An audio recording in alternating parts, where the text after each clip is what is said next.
Hello everyone. So in this video we'll be talking about visual pathway.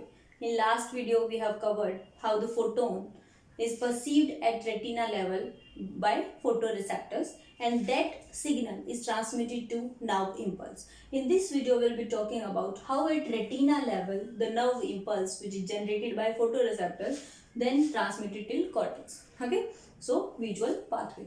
If you see this image, the visual pathway which anteriorly which have eyeballs. So if you see anterior aspect from eyeball till visual cortex. Okay, will be showing the visual pathway like this. If you see from top, the image look like this. Okay, so this is the left eye retina and right retina. Okay, and here are shown basically the visual field of both the eye. So this is visual field of the left eye and this is visual field of right eye. If we divide it, in fact, these visual field can be divided in two aspects. One toward the nasal side, one toward the temporal side. One toward the nasal side and temporal side. Okay, we'll be dividing now the retina into two half. Why? Because the receptors at retina, they are basically sensing signal from other areas, from the separate areas. So both the retina, they don't have signal from one area of visual field. In fact, they have separate visual field and other thing is they have separate pathway. We'll be discussing one by one. Okay, so first let's see. So this is left retina and this is right retina. Okay, within that let's see how they differ. Okay, so first of all let's talk about the hemiretina of left side and temporal side. So this is temporal hemiretina but left side. Fine. Now why we are reading it? Because this hemiretina toward temporal side, this one, is getting signal from the visual field of opposite side, not temporal side. This hemiretina is getting signal from getting light from the opposite visual field. Here this is the nasal visual field or we can see the right side of visual field. Here we can see the temporal visual field or left side of visual field. Fine. So from opposite side. So the temporal hemiretina is getting signal from opposite, which is nasal or right side visual field. So this is visual field. Okay. So left side of hemiretina is getting signal from right side of visual field. Okay. Now let's see what happens further. So this signal here, from here, this signal leaves the eyeball as optic nerve. Fine. On the other hand, if you see the other, let's take another color for it. This portion of hemiretina, this portion of hemiretina is getting signal from, which is the opposite side of visual field. Okay. So this is the temporal visual field. So nasal side of hemiretina or left side of hemiretina is getting signal from, this is right side. Right side of hemiretina is getting signal from left side, opposite side. Okay. Now this signal travels as optic nerve. We know that the optic nerve is leaving the eyeball. Okay. So this is optic nerve. So let us just name it optic nerve here. Optic nerve. Fine. So basically, when we talk about the temporal side, the nerve, optic nerve, and it basically go to ipsilateral side here. Fine. On the other hand, with the other part of retina, which is the nasal retina, here the fiber don't go to ipsilateral. In fact, they cross to opposite side and become contralateral fibers. Same happen for other eye, in which you can see that these fibers which are, so this is the right side, the nasal one. So these fibers which are the nasal fibers, they also cross to opposite side. So you can see the nasal hemiretina fibers, they cross to opposite side. On the other hand, the temporal hemiretina fibers, they go to ipsilateral side. Okay. So the area where these fibers cross, the nasal hemiretina fibers cross, this area is called optic chiasma. Optic chiasma. Fine. Now what happens next? So the signal from retina itself. So obviously the nasal retina have signal from the temporal side, and the temporal retina have signal from, let's take other color, from nasal side. Okay, we'll be discussing it thoroughly later on, but now let's see first the visual pathway only. Okay, so this is retina, then we have optic nerve, then we have optic chiasma. Fine. Now the fibers, the nasal retina fibers, they crossed. Now ipsilateral side of temporal hemiretina and contralateral side of nasal hemiretina we have together. Fine. Now this portion, when we have contralateral and ipsilateral fiber together, this area is called optic tract. Optic tract. Fine. Now what happens next? These fibers in optic tract, where they reach to a point where we have thalamus. Okay, so anteriorly we have thalamus. We have two thalami on both the sides. Okay, so this is also one thalamus on other side. Okay, now where these fibers go? These fibers enters to a body which is present lateral to thalamus here, which is called lateral geniculate body. Okay, lateral geniculate body. Why it's important? Because this lateral geniculate body is concerned with vision, and it's divided in 6 layers, where these two fibers, the ipsilateral fibers, go to layer number 2, 3 and 5. On the other hand, the contralateral fibers from opposite side go to 1, 4 and 6 layer. Okay, so they ultimately reaches to this lateral geniculate body. Fine. The same happen on this side also. So the lateral geniculate body, one is the medial geniculate body also present toward medially, and this is lateral geniculate body. So here also let's just draw lateral geniculate body here, just to make you, although this is not medial side, mind it. Okay, so we have further 6 layers of lateral geniculate body, and again for the ipsilateral fibers the layers are 2, 3, 5, and for the contralateral fibers layers are 1, 4 and 6. Fine. So the fibers from retina, they come as optic nerve, cross in optic chiasma, the contralateral one only, make optic tract, and they enters the lateral geniculate body beside the thalamus. Okay. Now what happens next? After that, what happens is they basically, now from lateral geniculate body, these fibers separate in two divisions. One is the superior division. And other is the inferior division. Okay. Now why this superior and inferior division? This, first of all, we have mixed variety of fibers. You should be able to recognize now. Although I have used two colors for two sides. Okay. But here I have used only green color, but it doesn't mean. So these fibers, these are having both the fibers. So the green one also and the red one also. So both side of fibers are there. You should be able to think, because here we have fibers from ipsilateral and contralateral, but here we have fibers, all the fibers are divided in superior division and inferior division, having both the type of fibers. Okay, but why it's important? One is having fibers from superior retina, they are related with retina now. One is concerned with the superior retina. Here I am talking about retina. If I am talking about retina, so only superior retina, which is having basically the signal from the lower visual field. So superior retina will be having signal from lower visual field, inferior retina will be having signal from superior visual field. Okay.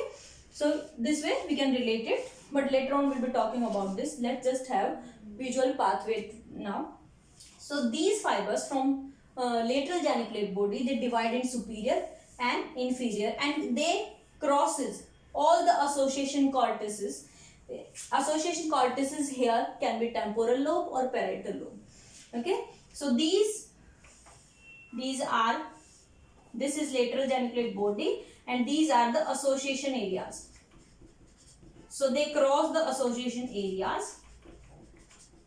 Okay, and they reaches the occipital lobe. So this is occipital lobe. Occipital lobe. Okay, so they, from lateral geniculate body, these fibers, they divide in superior and inferior fibers. Inferior fibers. Okay, according to retina. So from superior retina, these fibers, and from inferior retina, these fibers, they reaches ultimately the occipital lobe. Within occipital lobe, so this is the right occipital lobe. Okay, and the same happen for other one also. They divide within, let's take other color. So they divide in superior fibers and they divide further in inferior fibers. Okay, and this area is called left occipital lobe. Left, and this is the right occipital lobe. In between the occipital lobe, there is a fissure called Calcarean fissure. Calcarean fissure. Fine.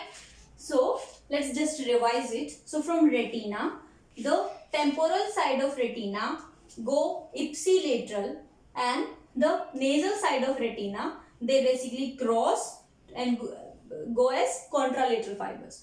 So this is retina, then optic nerve, they basically cross over at optic chiasma, then form optic tract. From optic tract, they go to lateral geniculate body, from where they divide in superior and inferior fibers and cross the association areas, where parietal lobe and temporal lobe are the association areas, and they reaches the occipital lobe to respective side. Fine. So this is also having both the fibers, if we can color it.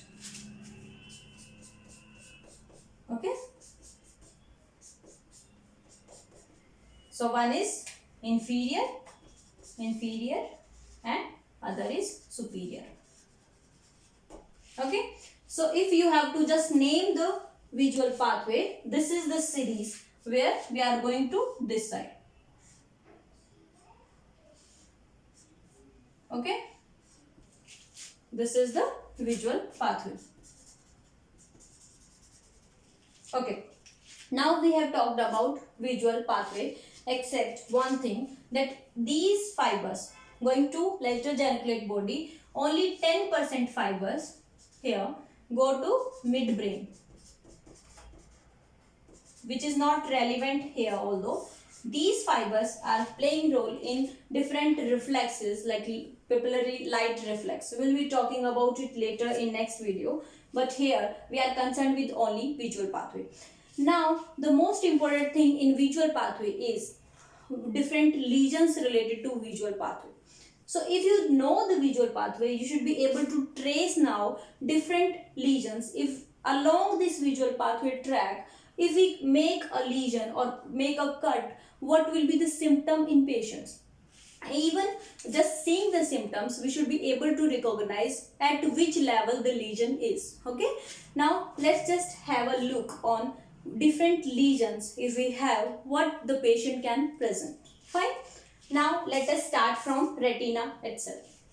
So the first we are making, if there is a lesion at retina only, here. So the first lesion is at retina. So on temporal side of retina. So this is getting signal from the nasal side. Fine. If there is, it's not complete cut, if instead there is a cut here. Okay, there is a lesion of a patch. So from nasal side, on nasal side we are not able to see something. It's not complete loss of the temporal retina. Instead we have one area. We have one area damage. So we'll be having some area here deficit in nasal side, but on right side. Okay.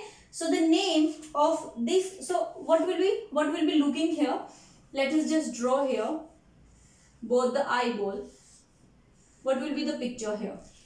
So left will be normal, the left side will be normal, we don't have any issue, right? On the other hand, if you see right visual field, we'll be drawing visual field only, mind it, because we have to just relate it with the retina. Otherwise what the patient will be looking, that is the visual field. So we'll be drawing the visual field only.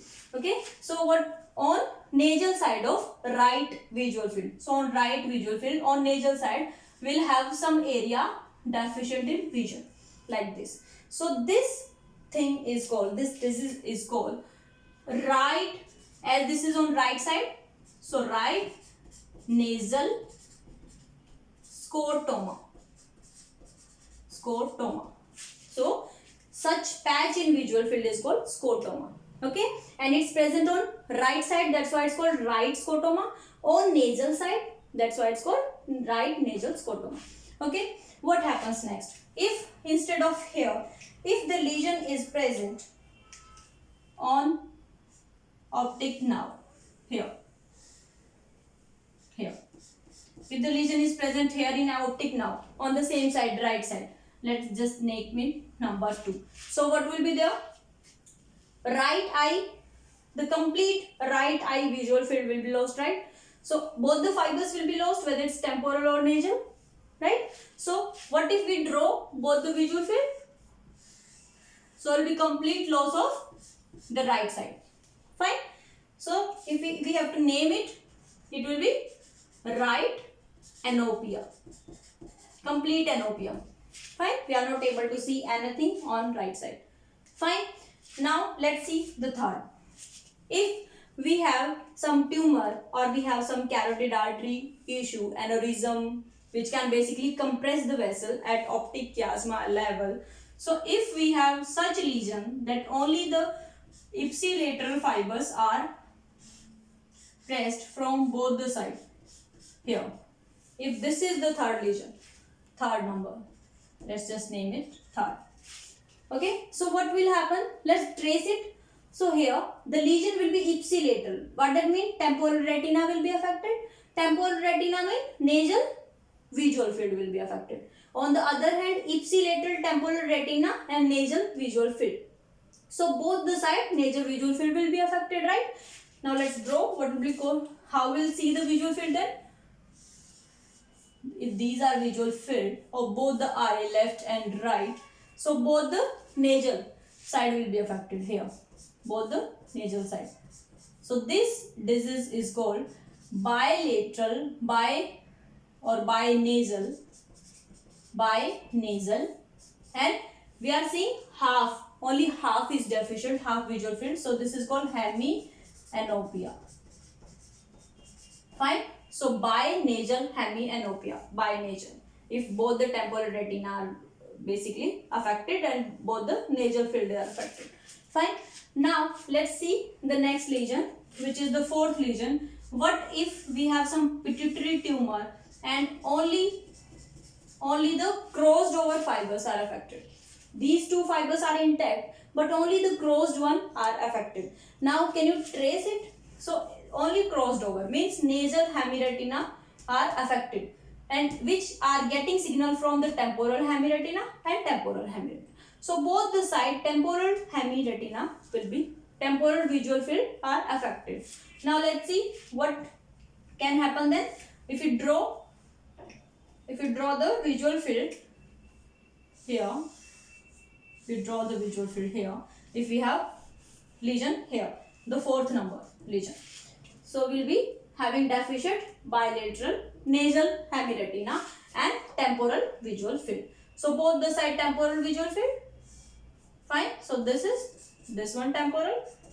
this one temporal, right and left and right. This is left one and this is right one.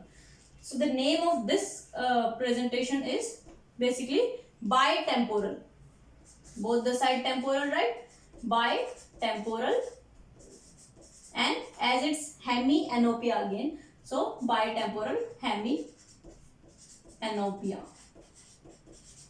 Fine. So we have seen lesion at retina level, at optic nerve level, at optic chiasma level. Now next is optic tract. What if I have lesion? What if we have patient have lesion in this area? So this is optic tract. Lesion at optic tract, the fifth one. Fine. Now let us trace it. So ipsilateral fibers of temporal hemiretina will be lost, which is basically leading to the right side. Let's just draw it, will be clear now. Now let's see. This is left, this is right. Let's see which visual field will be lost. So if we have lesion here, ipsilateral, the temporal retina will be lost. Means the nasal visual field will be lost. Okay. So let's just draw it. The nasal visual field of right eye. Fine. On the other hand, the contralateral fibers of the nasal retina, that means the temporal left side, the temporal one is lost. Okay. So let's draw it, the temporal one. Okay. So if you see in both the eye, the lesion is affecting the same side of both the eye. Okay. So this is hemianopia of one side. And if it's right track, it's affecting the left side always. If it's left track, it's affecting the right side always. Fine. So this hemianopia, this presentation is called left hemianopia, complete hemianopia, or left homonymous hemianopia. Hemianopia. Fine. So this is presentation of lesion of the fifth point, that is optic tract. Fine. What if the lesion is afterward in the association areas? Fine. Now let's make a lesion, say superior tract only. Okay. So it's divided in superior and inferior. So let's just make a cut here on the superior part only. Okay. So now we know that this side, the right side, is related with the left side only. Okay. If lesion on right side will be presenting the complaints over left side. First thing. Okay. Let's just make now, to make it clear, let's just make two visual field of both the eye, left and right. Now we know that the presentation will be on left side as its right side. First thing. Okay. Second thing is, these fibers are according to the retina, superior retina and inferior retina. So this is superior retina. If superior retina have lesion, it's getting signal from the inferior visual field. So the problem is, the symptom will be in inferior visual field. Okay. So we have to divide it in 4 quadrants to make it very clear. So on, if it's right side, that will be on left side symptom. And if it's superior, that will be only the inferior quadrant will be affected. Are you getting it? So superior retina is getting signal from inferior retina. Okay. So only inferior visual field will be lost. And as it's right side, so only left lower visual field will be lost. This presentation is called left lower quadrant anopia. Okay. So name of this presentation is left lower quadrant anopia. Now what if we have lesion on inferior fibers here? What if have the difference is, what will be the difference? It will be obviously the left side anopia, left quadrant only, but here inferior retina, that means superior visual field. So the presentation will be, this is fifth, this is sixth one, and this is seventh one. So presentation, let's just draw 2 eyeballs to make it clear. Here again 4 divisions of this visual field. This is left, this is right. So on right track, So left side, and we have inferior retina lost, that means superior visual field is lost. So the presentation will be like this. So this is nothing but left upper quadrant anopia.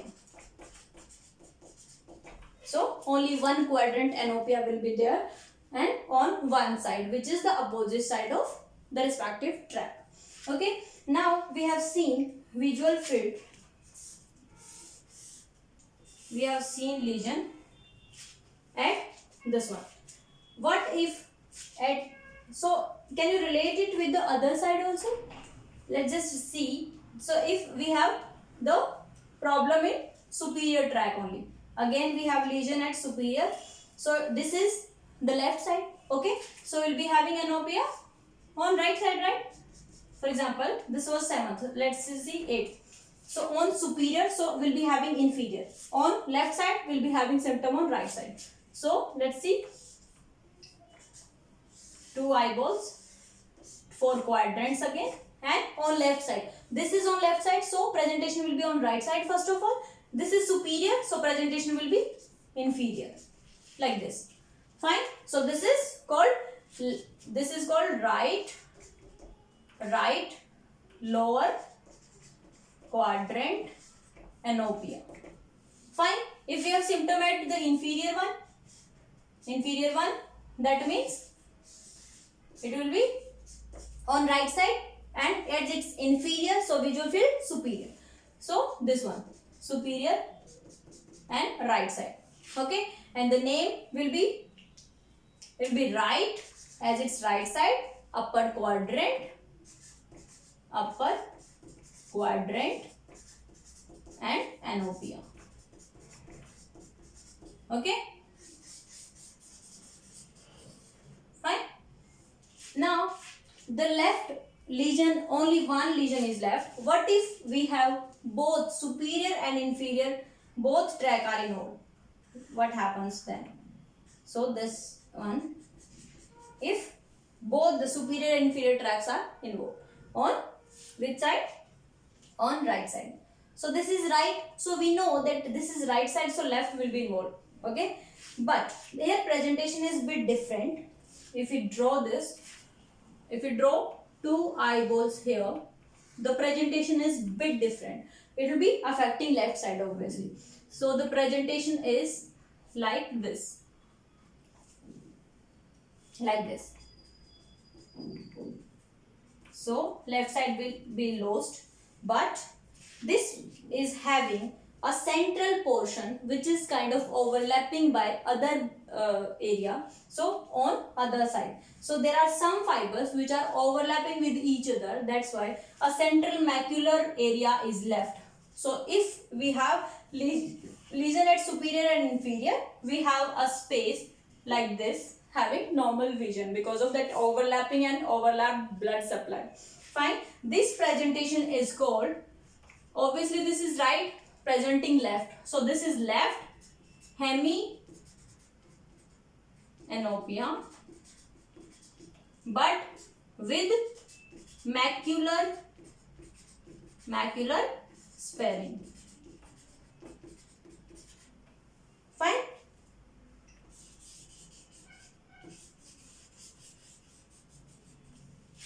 Okay, so we have discussed what is visual pathway, how basically the fibers cross over the visual pathway and reaches the visual cortex. Fine.